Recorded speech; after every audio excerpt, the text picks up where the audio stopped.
What's up, everybody? Paul here from the Hoops Crew, and today we are talking about Zak Butters, not because he's been directly linked to the Cats yet, but because there's a possibility, and I want to try and get that ball rolling. As is well documented, the Cats have a bit of a war chest. We went after Clayton Oliver last year. We've made plays for a whole host of other players to lure them over to the Cats as well. There was talks about Matty Rowell, a whole bunch of other players who've been discussed over the course of the last 6 months or so. And I'm firmly of the mind that Zak Butters could and should be one of those that we talk about too. Now, let's not lose sight of the fact that this is a guy who has done some incredible things for the Port Adelaide Football Club, will have a very, very high price tag, and there are already several clubs that, according to conversation, are well up the queue ahead of the Cats at present. But that's not to say that we can't be part of that conversation as well. So we're going to talk about Zak Butters. We're going to talk about the way in which I believe it's possible that he may come to the Cats, and a whole bunch of other facets that could link to this particular conversation. But first, let's get into a report here from Sam McClure at The Age. And I know some had their thoughts on Sam McClure. I think overall he's a pretty damn good journalist who managed to come up with some good stories. Of course, he gets things wrong from time to time, but that's part of the course in any form of journalism, really. Let's talk about the Zak Butters situation and what has been documented so far before we discuss the idea of him potentially becoming a Cat. So, Port Adelaide Vice Captain, Zak Butters is emerging as a key domino in the upcoming trade period, with several Victorian clubs recently becoming aware of his potential availability, despite being contracted till the end of next year. Next year, he'll be the free agent. Right now, we're talking trades. Multiple club sources have confirmed that Hawthorn, Richmond, Essendon and Collingwood are all preparing to make serious plays for the 24-year-old who grew up in Bacchus Marsh and played under-18 football for the Western Jets. Knowledgeable sources at Port Adelaide, who were not able to speak publicly about the matter, said the club was confident of retaining him, while Port is adamant it has ample salary cap space to afford to offer him in a significantly increased pay packet. Butters, a two-time All-Australian, is open to exploring a trade at the end of the season, 12 months before he'll become a restricted free agent. Port Adelaide would like to extend Butters' contract beyond 2026 now, but neither the player nor his management group have indicated they would be open to that conversation just yet. Let's dive into this a little bit and eventually get to the whole idea of how Zak Butters could become a Cat. Now, when I see this conversation, if we talk about the background here and what's actually going on, I see a player who's a bit disillusioned with the club and a bit frustrated. I would suspect the on-field form of Port is probably not helping in that matter either, and is potentially feeling a little bit homesick as well and keen to go home. I note that he's from Bacchus Marsh. That's an important part of my narrative that I want to build here about him coming to the Cats. But I mean, when you look at the details in the report here, it seems pretty damning. And there's a fair few signs that would suggest that whether it's this year or next, that Zak Butters is probably on the way out from the Port Adelaide Football Club. And I know this has been discussed for quite a while. There's been murmurings about Zak Butters for quite some time and this lure to return to Victoria. But there's more to it than that. And I'm keen to discuss all of that, and especially how it could become an ideal scenario for the Cats, a scenario where Zak Butters becomes a Cat. But first, a word from our sponsor. The Hoops Crew Media Network is proudly sponsored by Cyril Cook Florist. Visit them at shop 1211 Leather Street in Breakwater.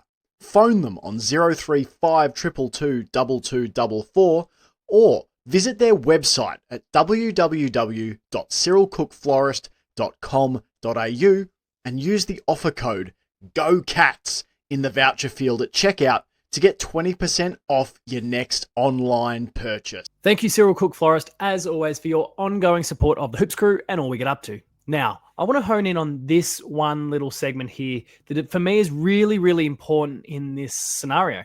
Insiders at Port Adelaide said that Butters had other strong relationships at the club, but conceded that he and Hinkley had a special bond and that rival clubs may attempt to use the coach's pending departure as leverage to lure him back to Victoria. This is where the core of my pitch comes in. Of course, Ken Hinkley, long associated with the Geelong Football Club, both in his playing days, and then, of course, an assistant coach that then obviously led to premierships at the Cats. He was a huge part of what the Geelong Football Club did through the Mark Thompson reign, and I'm firmly of the mind, and separating the Zak Butters portion of this story for a moment, I'm firmly of the mind that Ken could very happily return to the Cats. He's got these ties to the club. They're long-standing. There's a lot of love there. He certainly didn't leave on bad terms or anything like that. And he might get drawn at, for one of to be as respectful as I can with his age and stage. He might be tempted to come back to Geelong and kind of end his career in the AFL system at the club where it all started, where it became where he became super prominent. I'm of the mind that could be a thing. And then if you link this Zak Butters story into it, well, as Sam McClure says here, the pending departure could be some leverage to lure him back to Victoria. I think it could be the leverage that lures him to a specific club. And my hope is that that's Geelong. I actually think the key to this whole scenario is Ken Hinkley and where he ends up. They are apparently super tight, thick as thieves. And I can see a scenario here where Zak Butters essentially follows him. Not like a lost puppy. I'm not trying to be degrading or anything like that. But they do get along well. They've got a great working relationship. And for any club that's worth their salt, they're going to look at that relationship and go, well, how can we get one in the door to get the other in the door? We've seen this occur with players, and there's no reason why it can't occur with a new assistant coach and a player who he works well with. I could see a scenario where he comes to Geelong. Now, of course, the article does cite, there's 4 other clubs that are there in the pecking order and presumably been long engaged in this conversation: Hawthorn, Richmond, Essendon, Collingwood. And 2 of those 4 are in a very good place with their list at the moment and are going to be making plays for a premiership, especially the Hawks. Richmond and the Bombers probably still a bit of a way off as far as I'm concerned. The Bacchus Marsh thing I think is really important. Bacchus Marsh, for anyone unaware, it's about 45 minutes from Geelong. It's closer to Geelong than it is Melbourne for sure. So if there's family ties and those sorts of things, well, that can be part of that narrative as well. Now, again, he's a big boy, Zak Butters, and I'm sure he doesn't need to be right on his family's doorstep. But it's nice to have those resources, those people around you that you love and care about and that love and care about you. And if they're right there, it helps. It's more appealing. We know about the Geelong lifestyle and everything that kind of gets discussed in these conversations about other clubs joining the Cats. This could all be huge in this conversation. And so I'm firmly of the mind that Zak Butters could come there. And I think the main link here is Ken Hinkley. The other link, of course, is being closest to home, closer than what you would be if you were based at a Melbourne-based club. Certainly, when I think about Essendon, Richmond, Hawthorn, and Collingwood, there's no one closer to Bacchus Marsh than Geelong in that scenario. Now, the other half, of course, as is often discussed when it comes to the Cats, is the financial, is the trade, all that sort of thing. Now, if he's going to depart at the end of 2025, trade is the way we have to get there. And getting the trade capital is going to be really, really difficult.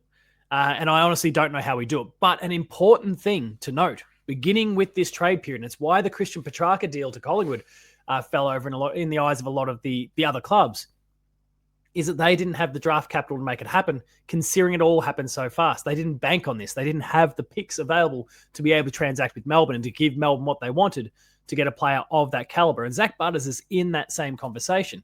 We're talking about 2 or 3 first-round picks here. So how do the Cats make it happen? Well, beginning with this upcoming trade and draft period, clubs are going to be able to trade multiple years worth of futures. Currently, it's just the next available year, but beginning with this trade and draft period, my understanding is it's going to be multiple years of picks that can soon be transacted. And that gives Geelong some options. For Port Adelaide, they might need a little bit more because we're talking about at least 2 future firsts in this whole scenario. And you would expect that the Geelong Football Club is going to be featuring at least in the top 8, which means that your pick is going to be somewhere beyond 10. Maybe times 2 of those, maybe times 3 of those, depending on where the Cats are at, and if Zak Butters arrives, where he then can take Geelong. We could be talking about a top 2 Geelong team again. So they've got to be mindful of that and what he's going to add to that club and where Geelong could place as a result, with a very strong developing list that's coming up from these green shoots that we talk about all the time are looking quite good. Your Connor O'Sullivans and co. So Port's going to be mindful of that. Maybe Geelong needs to transact with some other clubs, offload a future, bring in a current pick that Port knows, okay, this is going to be pick 7. That's not going to change pending, father, sons, and academy picks. We can work out who we want here. And we've got, 4 or 5 players that will make it to that selection, and we can get someone that we want. And we can do that times a few years. Maybe that's the way that you have to do it. Maybe there's a player that gets looped up in this whole thing, and maybe it becomes a player and 2 first-round picks. Not that I like that idea either, because we're forfeiting some great players. I really don't see many weaknesses in the up-and-coming Geelong crop, let alone those who are in the starting 23 right now. It's a really fascinating scenario that we're in. But I'm firmly of the mind that Geelong could and should be in this conversation, and I think it's only a matter of time before they are. Again, the home factor and Ken Hinkley. If Geelong can work on getting Ken Hinkley back to the Cats, I think you're halfway there. Anyway, those are my thoughts on Zak Butters coming to the Geelong Cats at the end of season 2025 or season 2026. Let me know what you think in the comments section. I know we've done a lot of these videos in the past, and for some, you might be thinking I'm just throwing magnets at a board, and to a degree, I kind of am. But if there's some sort of smoke, there can be a fire, and it's how we build that fire that's really important. I'm hoping to see Zak Butters in the hoops at the end of the year. How about you? If you enjoyed it, please make sure to like, share, and subscribe. Check out all of our Hoops Crew content. We have live shows. We have a whole bunch of pre-recorded stuff as well. The Chat Cats do their thing, post-game live, the Paul James Show, and lots of pre-recorded content. So check all of it out. You can find me on socials at Paul James Games, the Hoops Crew at the Hoops Crew. Check out our Patreon where you can subscribe and get 7 days free trial access to all that we produce there, and then consider sticking around for the cost of $5 or $6 per month. It'll be well worth your while. That's where we'll wrap things up.